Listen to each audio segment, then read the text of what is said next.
네, 북한 김정은 위원장이 20일간의 잠적을 깨고 공개 행보에 나섰습니다. 올해 들어서 첫 현지 지도 장소로 찾았던 평안남도 순천 공장을 건재 장소로 택했는데요. 예, 관련 이야기 이인배 협력안보연구원장과 짚어봅니다. 어서 오십시오. 네, 안녕하십니까. 자, 저희가 대담에 앞서서 김정은 위원장이 잠적을 깨고 20일 만에 모습을 드러내면서 건재를 과시했는데 조선중앙방송의 관련 보도 함께 보시겠습니다. 순천 인비료 공장 준공식이 전 세계 근로자들의 국제적 명절인 5월 1일에 성대에 진행되었습니다. 경의하는 최고領導자 김정은 동지께서 준공식에 참석하시어 몸소 준공 테이프를 끊으셨습니다. 김정은 동지께서는 완공된 공장의 생산 공정들에 대한 해설을 들으시며 여러 것을 돌아보셨습니다. 열공의 환호를 노리는 건설자들과 공중에게 뜻이 선조 안내를 보내주었습니다. 예, 함께 보셨는데요. 20일 동안 정말 수많은 설이 난무했던 김정은 위원장의 신변 상태 과연 어떻게 된 것이냐 네. 모두가 궁금했었는데 네. 결국 이렇게 멀쩡한 상태로 나타났네요. 어떻게 좀 보셨습니까? 네, 20일 만에 나타났는데 사실 뭐 워낙 많은 이야기가 있고 사실 김정은 개인의 신변에 관한 문제는 지구상에 사실은 알 수 있는 방법이 거의 없습니다. 네. 예, 저도 뭐 김정은 위원장 그 사망시 때 청와대에 있으면서 근무를 하면서 그 담당관들이 있었지만 네. 51시간 동안 아무도 몰랐습니다. 지구상에 아무도 몰랐고 중국도 몰랐습니다. 네. 그럴 정도로 사실은 김정은 그 신변에 관해서 아무도 모르는 상황이었는데 그걸 두고 너무 많은 이야기가 가다 보니까 이게 계속 정폭되다 보니까 네. 이게 수습이 거의 안 되고 지금까지 왔다. 그런데 오늘 어제 비로소 등장하면서 네. 일단은 이제 논란은 종식되게 되었다 그런 생각이 듭니다. 보니까 이제 어제 노동조를 맞이해서 순천 그 인비료 공장 준공식 밑에 보니까 딱 이제 5월 1일도 딱 찍혀 네. 있어요. 이 날짜가 찍혀 있는 것도 어떤 뭐 의도한 바겠죠? 어떻게 그렇습니다. 보셨습니까? 5월 1일이라 찍어져 있고 실제로 김정은 위원장의 행보를 보면요. 특이하게 보면 그 언제 했는가에 대해서는 거의 안 나타내고 있었거든요. 네. 근데 이번에는 보란 듯이 5월 1일 날 예. 행사했다는 것까지 보여주는 것은 나름 적어도 전략적 계산이 있었다라는 생각이 들고요. 예. 과연 그렇다면 이제 순천이라는 곳이 평양에서 한 30km? 그러니까 우리 한국으로 보면은 서울에서 파주 정도 거리 정도 될 겁니다. 네. 그 정도 거리에 있는 곳에 이제 등장을 했죠.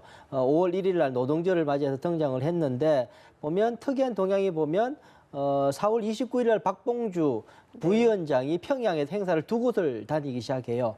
김정숙 그 방직 공장하고 그 쇼핑몰도 방문하게 되게 되는데요. 아마 네. 그렇게 돌아봤던 것이 중요한 계기가 됐겠다는 생각이 들어요. 왜냐하면 평양 내에서의 뭐 코로나19든 여러 가지 방역 사항이나 안전 사항들이 점격할 시점이 그때쯤이 아니었겠느냐라는 네. 생각이 돼서 예. 그 점 돼서 김정은 위원장이 본격적으로 활동에 나선 것 아닌가라는 생각이 듭니다. 네, 이번 건재함을 나타낸 곳이 순천 인비료 공장 준공식입니다. 네. 강원 원산에 있다고 네. 이렇게 파악이 되면서 설들이 그랬죠. 난무했었는데 언제 이동을 한 건가요? 그러게 그게 이제 한 29일까지 개인 그 열차가 38로스에 보면은 네. 개인 열차가 그 원산에 있는 거로 계속 포착이 되어 있었거든요. 예. 그렇죠. 28일까지. 예. 그랬다는데 뭐 그걸 타고 움직였는지 안 움직였는지는 정확하게 그 다음에 동향은 파악은 안 됐습니다만 거의 그 시점일 가능성이 높다라고 저도 봅니다. 앞서 말씀드린 것처럼 박봉주 부위원장이 이제 평양에서 활동을 시작하는 모습들 그리고 이제 29일까지 열차 거기에 존재했었다는 것. 그래서 5월 1일 그다음에 즈음에서 아마 김정은 위원장도 원산에서 평양으로 복귀했을 가능성이 높다. 평양에서 뭐 순천은 가까운 거리에 있으니까 평양에서 이제 정상 근무를 시작하면서 움직인 것 아닌가라는 생각이 드는 거죠. 네. 네.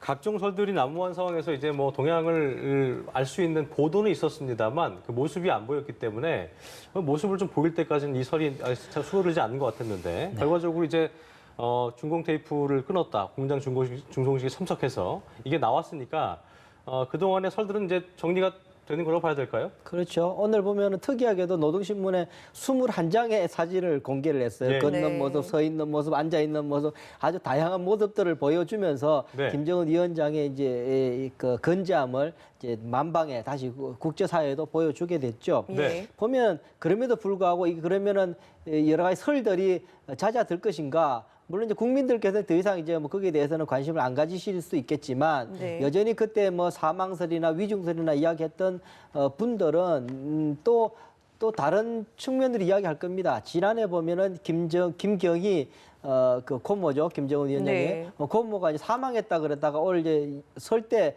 등장했지 않습니까? 네, 네. 예. 자, 등장했음에도 불구하고 가짜다 막 이런 이야기 했거든요.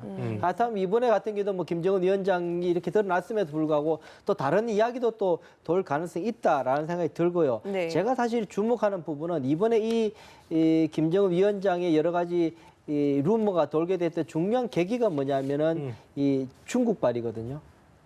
중국을 네. 통해서 로이터 통신에 이야기를 해요. 중국 관료가 네. 김정은 위원장이 심장 수술을 했는데 네. 그 말도 할 정도다라고 굉장히 구체적으로 이야기를 로이터 통신에다가 흘리기 시작해요. 그것이 21일이었는데요. 예. 그게 가장 강력하게 이제 이 김정은 위원장이 안 좋은 것 아닌가라는 이야기가 나오는데 중요한 사건이 있었습니다. 그러고 나서 네. 25일 정도 되니까 김정은 평양으로 중국에서 대연락부 간부를 비롯해서 50여 명의 의료진이 파견됐다. 이것도 이제 로이터 통신 보도였는데 네. 그게 다 중국발이었거든요. 네.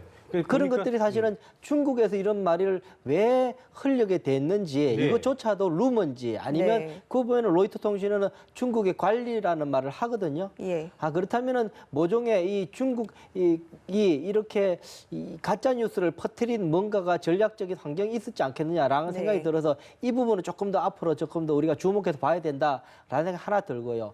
또 하나 볼 때는 저는 가장 씁쓸한 부분이 뭐냐면 예. 이번에 이렇게 대물이 인해 가지고 김정은 위원장은 북한에서는 한국에서의 정보 유통이 어떻게 되고 있는가를 면밀히 봤을 겁니다. 네, 그래서 이제 물론 우리 청와대와 당국은 굉장히 관리를 잘했습니다. 네. 그래서 그 확실하게 이야기도 안 하면서 국민들 의구심은 일정 부분 잠재울 수 있을 만큼의 네. 이야기만 하는 그런 모습을 보였었는데요. 그럼에도 불구하고 한국 사회에서 여러 가지 뭐 인포데믹이라고 불릴 만한 여러 가지 이야기가 돌아가고 이것들이 국민들에게 어떻게 영향을 미치는가에 대해서 분석을 하게 될 겁니다. 그렇게 된다면 북한 쪽에서는 여러 가지 역정보를 통해서 한국 사회에서 어떻게 영향을 미칠 수 있을 것인가를 고민할 수 있는 전략적으로 그런 상황이 돼서 김정은 위원장으로 봐서는 북한으로 봐서는 별로 이번에 손해본 게 없는 상황이었다라는 생각이 드는 부분이죠. 예. 네, 지금 언급해 주셨듯이 청와대에서는 관련 입장을 계속해서 특이 동향이 없다 이런 식으로 발표를 해왔습니다.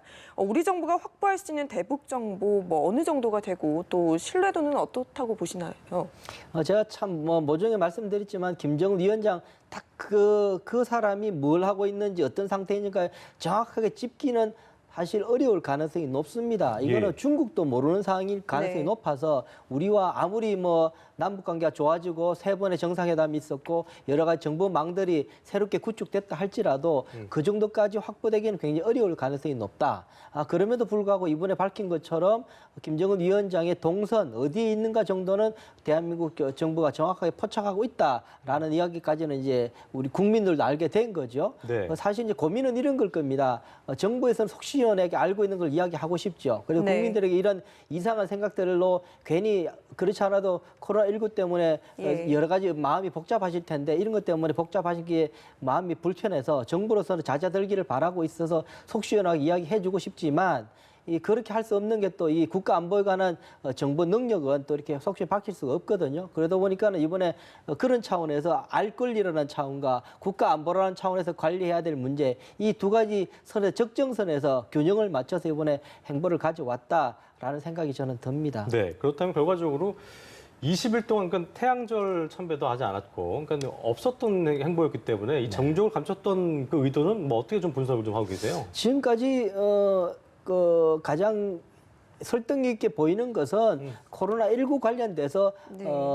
이 확진자가 만났거나 아니면 그 주변에 확진자가 있었거나 예. 아니면 코로나에 관련된 여러 가지 의심 징후가 있어서 조금 피해 있었을 가능성이 높다. 이제 20일이잖아요. 예. 보통 한국에서도 이제 의심자하고 확진자일 것들은 이제 보름 이상부터 체크해서 이 자가 격리를 해제하거나 하지 않습니까? 그런 시점으로 대충 계산해 보면 보통 한 20일 만에 등장한 것으로 보면 그거에 대한 의심이 있어서 네. 조금 안전상 이유 때문에 가능성이 좀 가장 높지 않겠느냐라는 게 제 생각입니다. 예. 네, 지금 전 세계 아무도 정확한 북한의 동향을 알 수는 없다라고 하셨는데 미국 측을 보면 트럼프 대통령은 계속해서 뭔가 알고 있다는 식의 이런 언급들을 해왔습니다. 이번에 김정은 위원장이 모습을 드러낸 데 대해서는 언급하고 싶지 않다라고 말을 했는데 이에 대해서 어떻게 해석해 볼 수 있을까요? 일단 저는 저는 이번에 이제 트럼프 대통령이 평소에 해왔던 조금 맥락에 맞지 않게 예. 여러 가지 말대로 횡설수설하면서 하는 그런 모습들이 이번에는 주요했다, 효과가 있었다라고 보이는 것이 예. 정확하게 안다는 이야기도 아니고 네. 모른다는 이야기도 아니고 어떨 때는 김정은 위원장이 전부 물으니까 김정은 위원장과 나는 관계가 좋다 뭐 이런 말을 예. 또 하고 했잖아요. 그런 이야기도 하고 또 알고 있다고 이야기도 했고 어떨 때는 또 나한테 좋은 생각이 있다라는 이야기도 하기도 하고 그래도 이번에 같은 경우에는 적정한 때에 다시 이야기하겠다라고까지 이야기하면서 정확하게 알고 있는지 모르고 있는지조차도 모호성을 두고 있다. 이건 사실은 잘하는 겁니다. 사실은 뭐 국민들 보기에나 보면은 모호해서 저게 막 정확하지 않아서 답답하기도 하고 하지겠지만 정보를 다루는 정보 최고의 소비자인 대통령의 입장에서는 저렇게 말하는 게 맞습니다. 아는 것도 아니고 모르는 것도 아니고 안다 그래도 문제되겠어요. 아, 네. 저것까지 파악하고 있구나라는 것을 북한에게 알려주는 것도 불편할 수 있고 모르면 모른다고 모르고 있구나 모른다는 것을 한계를 드러내는 것도 문제가 있을 수 있어서요. 여전히 거기에 대해서는 그냥 모호한 게 맞습니다. 네.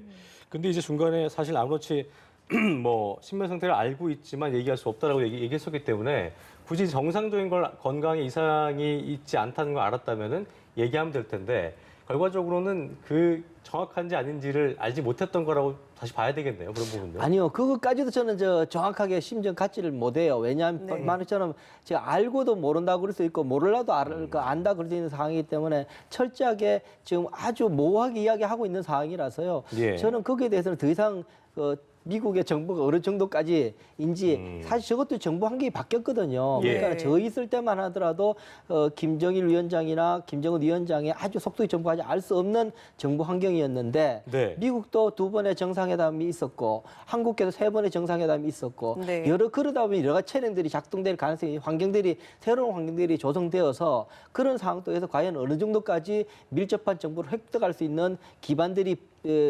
생겼는지는 저로서는 지금으로서 사실 알 수 없어요. 정부 환경이 네. 바뀌었을 수는 있다라는 정도까지만 제가 말씀드릴 수 있습니다. 네. 예. 자, 이번 공장 준공식을 보면 김여정 부부장을 비롯해서 권력 서열 3위죠. 박봉주 국무위 부위원장도 그렇고 김재룡 내각 총리 등도 참석을 하면서 그러니까 김 위원장과 비슷한 시점에 사실을 감췄었던 북한 수뇌부들도 등장해서 권력을 과시했는데 사실 국내 정치권에서는 이제 김정은 사망 시에 이런 결론 가정이었습니다만 네. 김여정 제1부부장이 이 권력을 승계할 수도 있다 이런 구체적인 전망도 있었잖아요. 그러니까 이게 사실 향후에라도 어떤 여전히 가능한 시나리오라고 좀 보십니까? 이번에 보면 저도 유심히 그래서 신문을 다시 좀 봤는데 사진을 보게 되면은 김여정 제1부위원장이 실제로 여러 보면 주석단에 제일 구탱이에 앉아 있거나 그랬거든요. 네. 근데 바로 옆에 앉아 있어요. 김정은 위원장이 바로 옆에 오른쪽 옆에 이제 김여정 부위원장이 가지고 왼쪽에는 아마 박봉주가 부위원장이 앉아 있었던 것 같은데요. 예. 어쨌든 가까이 앉아 있었다는 게 조금 눈에 띄는 모습이긴 합니다. 그럼에도 불구하고요, 이 권력이란 굉장히 미묘하고 이게 민감합니다. 그래서 김정은 위원장이 본인이 선택을 해서 도저히 안 되겠다.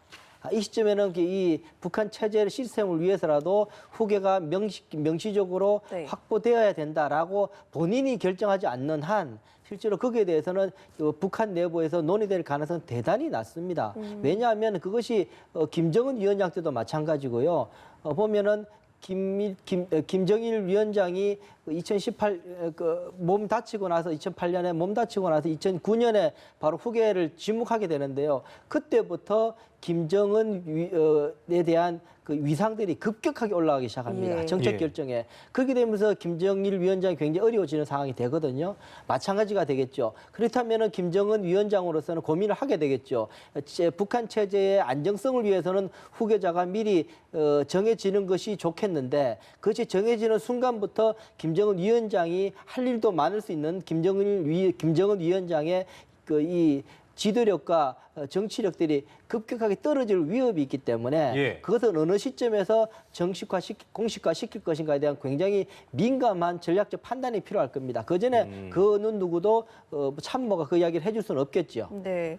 지금 해외에서도 김여정 제1부부장의 권력 승계설이 강하게 올라왔었습니다. 그렇죠. 하지만 북한에서 여성이 이렇게 위원장으로 올라갈 수 있을까 이런 의문이 제기됐었는데 어떻게 생각하시나요? 보면 주로 저는 이제 북한에 오래 사셨던 분들을 이야기들을 쭉 들어보면 이분들은 하나같이 안 된다 그래요.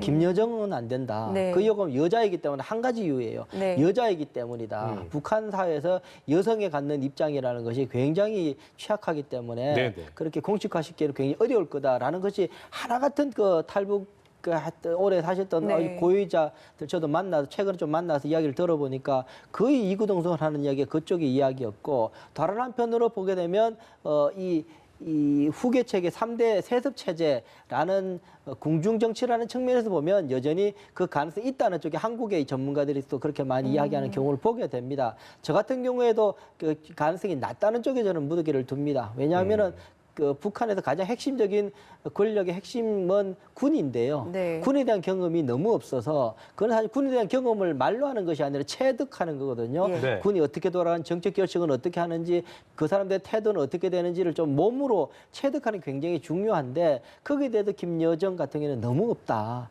그것이 아마 굉장히 취약할 거다. 그래도 김정은 위원장일 경우에는 어쨌든 그 군사대학에서 공부를 하고 예. 또 여러 가지 또 하면서 군의 경력 그 경험들이 있고 그것도 모자라서 집권 초기에 뭐 총장 참모장과 이미 무력자원장을 거의 6개월에 한 번씩 갈아치우면서까지 굉장히 그것을 확보를 했지 않습니까? 예. 아마 그렇게 하기가 쉽지 않을 거다. 김여정 같은 경우에는 예. 그분은 저는 조금 낮게 보는 상황입니다. 그러면서 이제 언급됐던 게 이제 그 남성이어서 김평일 전 주 최고대사도 언급이 됐는데 이 인물도 뭐 가능성이 있는 거라고 봐야 될까요? 그분은 어떻게 아니요, 보셨어요? 김평일은 더 저는 가능성이 없다고 봅니다. 왜냐하면 김평일 같은 경우는 사실 김평일을 아는 사람이 북한에 별로 없어요. 20년 넘게 사실은 그 북한 땅에 평양 땅에 들어가지를 못했던 사람이란 예, 예. 말이에요. 그러다 보니까 김평일을 아는 사람이 별로 없을 정도예요. 그러다 보니까 저 사람이 다시 등장하기가 굉장히 어려울 거다라는 네. 생각이 물론 이제 뭐 논리적으로 보면은 어쨌든 김일성 수령의 아들이니까 수령님 아들이니까 뭐 나름대로 본인이 뭐 프로모션 한다면 할 수 있을 부분이 있겠지만 예. 권력상으로는 그릇상이 대단히 낮다. 사실 그래서 이번에 김정은 위원장이 뭐 신변에 불편한 일이 생기면은 북한 상이 굉장히 어려울 수 있겠다. 네. 라는 생각을 했던 부분이 후계자가 저로서는 별로 이렇게 떠오르는 인물이 예, 딱히 별로 없으신 없었던 거죠. 그렇다면 이게 누군가가 누군 한 사람을 그냥 상징적인 인물을 세워놓고 집단 지도 체제자는 중간에서 뒤에서 참모들이 만지는 시스템이 갈 가능성이 높다라고 봤는데 그거조차도 명쾌하지 않아서 이번에 상황이 어려워지면 꽤나 어려울 수 있겠다. 상황이 복잡해질 수 있겠다라는 네. 생각을 저는 좀 해봤습니다. 이게 네. 보니까 김 위원장이 열흘 이상 자명한 게 이제 올해만 네 번째인데 네 번, 이게 네. 보니까 특히 자명의 횟수가 잦아지고 있고 네. 이번에는 20일 만에 건재함을 과시하긴 했습니다만 앞으로 이런 장암이 반복될수록 또 길어질수록 건강과 관련된 추측은 계속 또 나오지 않겠습니까? 그렇겠죠. 그러니까 미국의 이제 고든 플레이크라는 그 30년 이상을 한반도 문제에서 전문가가 이 사람이 그 월스트리트저널에 인터뷰를 하는데 이런 말 하다가 자기가 30년 정도 북한 문제를 보고 있는데 제가 이 유고서를 들은 게 30번이 넘는다. 그 중에서 2번만 맞았다. 실제로 네. 사망에 2번만 맞았다. 개인적으로 뭐 늘 나올 수 있는 이게 독재 체제 속에 있는 이거 최고 지도자가 갖는 비중이 워낙 크기 때문에 네. 그게 문제는 여전히 조금만 안 나오게 되면 그 문제는 여전히 나올 가능성이 대단히 높다. 라는 더 고민은 그런 속에서 한 번은 또 진실일 수가 있다. 그렇다면 그거는 대한민국도 준비를 또 해야 된다. 이 부분이 어렵고도 사실은 좀 뭐 미묘한 문제일 수 있는 거죠. 네. 네, 지금 김 위원장의 건강 상태와 관련해서는 아직까지는 완전히 해소되지 않은 것 같습니다. 보면 당뇨나 고혈압, 동반한 통풍 가능성이 나오고 있는데 이 건강과 관련해서 어떻게 보십니까? 네, 이번에도 나오는 사진을 봐서라도 뭐 체중이 줄거나 여러한 모습도 네. 보이지는 않아요. 네네. 모습이고 실제로 뭐 가족력이 있죠. 심장질환은 가족력이 있는 것이고 여기다 통풍도 있는 것 같고 당도 있다는 이야기도 들리고 발목 수술도 한번 했지 않습니까? 예. 그래서 워낙 지금 체중도 많이 나가는 상황이고 하다 보니까 이번에 이제 대체로 언제 쓰러져도 이상하지 않을 정도의 지금 건강이 별로 좋지는 않다. 거기다가 워낙 지금 뭐 업무로도 과중한 스트레스가 있을 가능성도 있고 여러 가지 문제들이 있으니까요. 그런 상황이기 때문에 여전히 김정은 위원장의 건강은 한반도에 굉장히 중요한 변수인 거는 사실이다라는 생각이 저는 더 듭니다. 네. 네. 자, 문 대통령이 판문점 선언 2주년 메시지에서 북한과 코로나19 대응 공조도 그렇고 이산가족 상봉도 추진하겠다 밝혔고 또 최근에 남북철도 연결을 위한 그 동해 북부선 추진 기념식도 열었기 때문에 뭐 김정은 위원장이 또 모습 드러낸 만큼 앞으로 어떤 그 남북 관계 어떻게 좀 그 발전할 거라고 좀 예상하시는지 그 말씀 들어볼까요? 예, 사실은 뭐 이것이 우리에게 굉장히 초미의 관심사이긴 했지만 이것이 남북 관계의 변수는 사실은 당초에 아니었죠. 사실 김정은 위원장 그냥 일상적으로 있었던 상황이었기 때문에 이것이 우리의 관심 속에서는 여러 가지 시나리오가 머릿속에서 왔다 갔다 했지만 현실로 보면은 김정은 위원장은 하나도 변한 것 없이 20일간 안전하게 있다가 등장한 거기 때문에 네. 이거 자체가 북한의 한국에 대한 정책 변화를 일으킬 만한 변수는 저는 아니라고 봐요. 네. 그럼에도 불구하고 이런 여러 가지 상황 속에서 중요한 계획이 있을 때 대통령께서 판문점 선언 2주년 기념해서 여러 가지 한국과 북한 간에 지금까지 약속했고 추진해야 될 산재든 과제에 대해서 또 한 번의 의지를 밝히셨기 때문에 여전히 그게 살아있는 변수인 거죠. 거기에 대해서는 우리는 이제 이 가능성을 늘 열어놓고 있는 상황이고 결정한 것은 북한이죠. 김정은 위원장이죠. 김정은 위원장이 과연 2020년 이 전국 속에서 이 코로나든 여러 가지 경제 어려운 상황 속에서 어떻게 돌파해낼 것인가에 대한 중요한 전략적 결단을 하게 될 때 어쨌든 중요한 생각의 도구로 쓰일 것가 되는 거죠. 네.